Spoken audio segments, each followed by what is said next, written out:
folks, chicken video here. I have an updated video and information on the group of high quality barred Plymouth Rocks that I have raised to now 28 weeks old. They are just barred Plymouth Rocks from Jamie Duckworth. I talk to Jamie regularly on the phone, and yeah, I've been giving him progress reports, because when a breeder does something in a pen and they add different birds to the mix, a lot of times they need feedback on what happened to those. So anyway, I call them the Omega Rocks. They're supposed to be the ultimate and the last. Yeah, that hence Omega. So that's what I think of them. They were supposed to be my last group. Well, as you know, great, wonderful plans don't always turn out as you think they will, and we had some issues with some of these, namely Tallulah. Whatever happened to her, I'm not sure. It was some kind of bacterial infection. I don't know what she picked up on range or something to get that. She's still, I've got her, after a round of antibiotics, I've got her back up to a certain thing, to a certain level, and she's eating, but she doesn't look right. Her poop is not right. She doesn't look right still. So I don't know that I'll have her longer. So, but I have a couple of pictures of her at the end with the video. I want to say a few words about the Molt. I posted,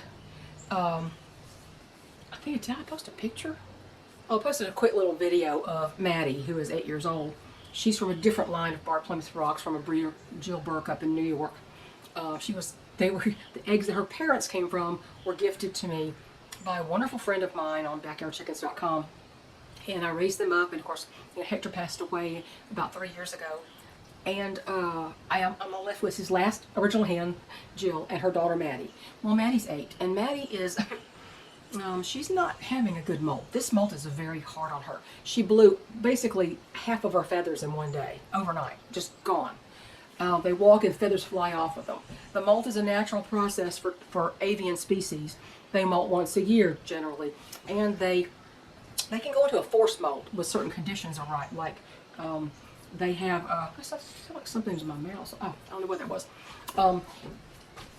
They go into this molt, and they can have a forced molt. Sometimes people force molt them by restricting food and water, and I will never do that to my birds. The molt is hard enough.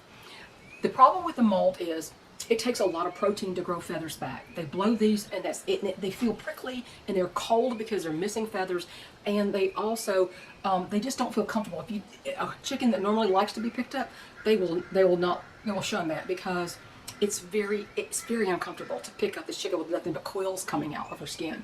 So the molt is a very hard, stressful time for most birds, especially when they're older.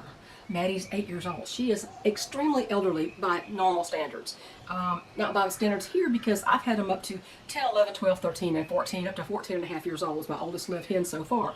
But 8 years old is quite a respectable old age for a hen, and she just molted really bad. She never did this before. And she had been limping a little bit on one leg, like she jumped off and just kind of, sprained her leg a little bit. And she was kind of just almost imperceptibly limping on one side for a couple of weeks. Well, when the molt happened, all of a sudden she couldn't even stand on her feet. She was very unsteady. She was staggering all over the place. She couldn't stand up. She was sitting on the floor a lot, and that's not Maddie. Maddie doesn't sit on the floor. Maddie's a very active hen, even at her age. So the molt has really stressed her body. It's very possible, and I have before, it's very possible to lose a hen during the molt, from a bad molt. Even a younger hen, if there is an issue internally with, I'm not just talking about hens, not roosters too, but mostly people keep hens. If there's something internally wrong with a bird that you can't see, that you don't even know about, you're not aware of, in a molt, it can bring out and exacerbate whatever that issue is, and they can die from that. And so I'm very concerned about Maddie right now. When they do molt, they need better protein, maybe more protein, higher protein. Because Maddie's leg was kind of injured looking, and she now is worse off than she was with the molt, I did something that most people probably shouldn't do, not on a regular basis. We bought our half cow a couple times. We had beef liver. It was free with the cow. I don't eat liver. My husband doesn't eat liver. So I've got several livers, big giant livers in the freezer. And I pulled one I had one that was in the freezer burned from, shave pieces off of it and give it to ailing hens, especially those with leg injuries, because the big punch of B vitamins, amino acids, and all the goodness that liver gives, organ meats give. And I went ahead and I had my husband cut tiny little pieces of raw liver, and I put a little yogurt tub, and I put a couple tablespoons of the full fat plain Greek yogurt. And I put that in there, and then I had him just scrape those little pieces of liver off into the yogurt. I didn't know if Maddie would eat it. I thought, you need a vitamin punch. I don't have any actual vitamins for you right now. So I thought, well, I'll try this. And I give it to her, and I thought, is she going to eat it? Oh my gosh, they were crazy over it. Now, chickens, if they see something red and bloody looking, they will go after it. Just know that. If you've got a chicken with a wound, please doctor that wound, because others will eat her alive if she's got a raw red looking wound. So she went after the liver like crazy, and she ate a bunch of it, and then I gave some to Bash, and I gave some to Tallulah, who's ailing, and they went crazy over the liver. Now you can't, here's the thing, you can't do it every day, because beef liver is much, way too high in iron for an avian. And you don't want iron toxicity, you don't want to do that. So you don't want to just give them a ton of liver every day. Once in a while, for a punch of vitamins and energy and amino acids and all the goodness that has, it's fine. And so, like a lot of people use that, it's a liquid horse supplement called Red Cell. It's extremely high in iron. In emergencies, you could use that, but just a piece of liver chopped up a little bit, and I mean just raw. It's okay. I took it out of the freezer, chopped it up, put it in there, and she ate it like she was starving. So they know what's good for them. But I would say don't do that. Give them good protein. I gave her scrambled eggs this morning. We ate scrambled eggs with bacon. I just gave them to her. I separated some out for her before I salted anything. And so she had scrambled eggs this morning, and she ate them all. Maddie's appetite is good. I'm hoping that and her feathers are growing back really quick. She's covered in quills now. Her feathers are all growing back quickly. So I hope she gets over this first hard part and she survives this molt. She may not, but there's nothing you can do about it. All I can do is supportive care. Like I always say, a lot of conditions is just supportive care. And you have to just get, fresh air, sunshine. I didn't let her out because it's very cool here right now. It's extremely cool. And she has no feathers. So I took her out yesterday because in the bright afternoon sunshine, because it was really warm in the sun. And she liked the sun. She tried to sunbathe, but every time she tried to lay her side, the quills got to her, so she had to get up. But she got a little bit of outdoor time, walking around, got some sunshine and fresh air, and she went back to the hospital cage. I want to just say that about the molt. And now I'm going to go ahead and show you the Omega Rocks. I went ahead and I took some pictures of them this morning, and I have some video of them free ranging. And like I said, they're 28 weeks old, and yeah, Angus especially is the epitome of what I wanted in a barred rock rooster, as far as his conformation, his size, his barring, his tail set, his tail angle. Tail angle means when they come off the back, it has to come up a little bit. It doesn't. If it comes up a lot like a squirrel tail, you don't want that. And if it droops, you don't want that either. But Angus is the epitome of what I want. Nathaniel's not as big as he is. His comb is a little bit too large.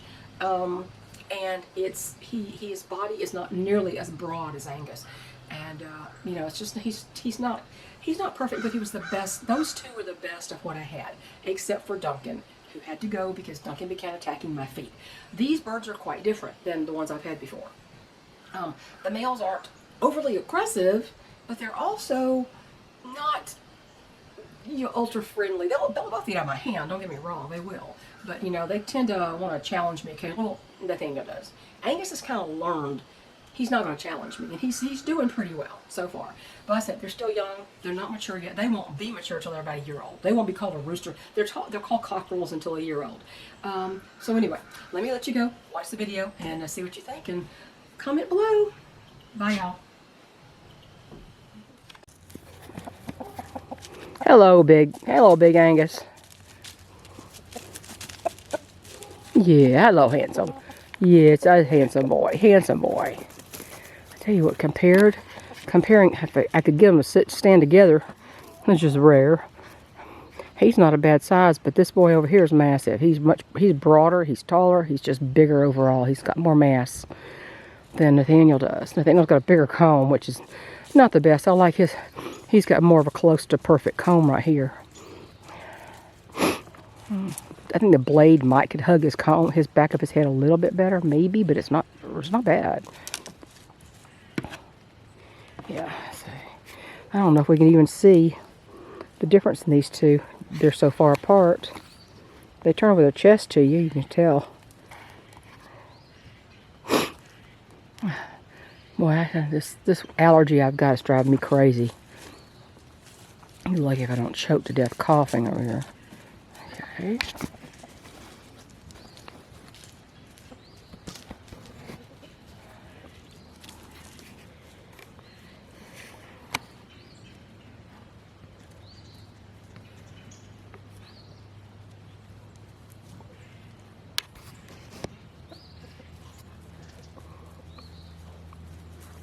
As much as my camera will zoom. If I didn't have such a huge cell phone, my husband wanted the big one. Didn't have such a huge cell phone, I would more easy to carry around with me. Although I hate holding that little square thing. It has no grip on it. Cell phones don't have grips like cameras do. It's getting the sun in my eyes here. I can't see what I'm doing. Let me see if I can go around here better. There they are. There they are. Who's been dragging the tarp across the yard? What the heck is that about? Huh, that was all bundled up. Some animal, maybe a deer pawing at it for some reason.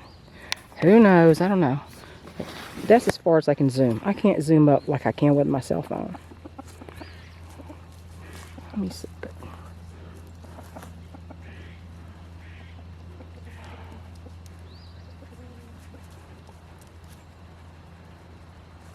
Y'all keep running away from me. Stop running away from me.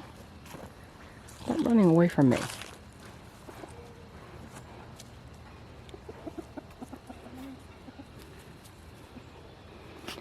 Well, you can see who the boss is around there. It's not Nathaniel.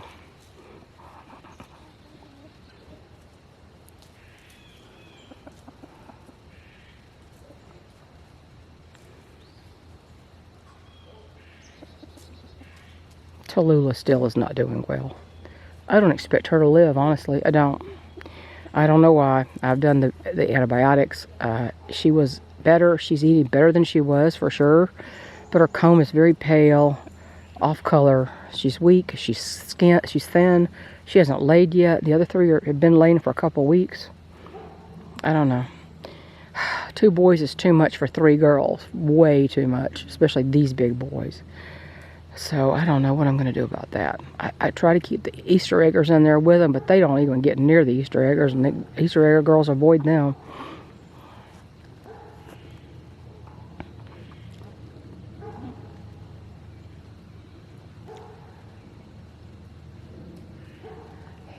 Huh, the thing, Angus is watching something on the skies, up in the sky. I can't even see it up there. I can't see anything where he's looking. Oh, okay, way, way up there. You couldn't even see it with this camera. You wouldn't be able to see it.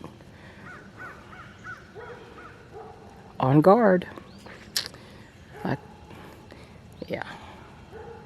What'd you see out there, Angus? See some crows? Anyway, there they are. That's as close as I can get unless I walk all the way down there and they'll walk away from me because they're just busy, busy, busy, busy. They're doing their thing. I gotta cut the grass again. I didn't think I'd have to, but I've got to cut it one more time back here. As an aside, I keep forgetting to say, my son came up here about 2 weeks ago, or a week ago, I guess, and he helped me put up the 2 rolls of fencing I had, and so I just have a small gap about 50 feet to close up on that side, and most all the fencing will be done. I just have to redo this fence, this pasture fence. It runs along and divides this place from the pasture. Just have to do that. Deer have decimated it.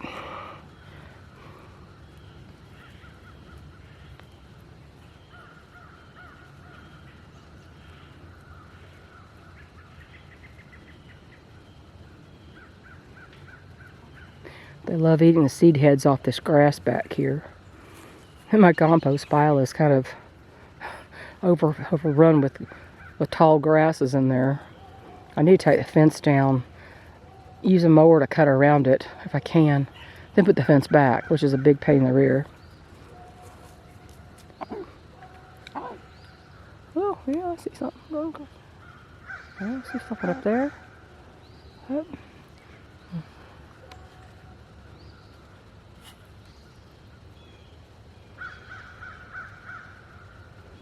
Crows usually mean hawks are around too.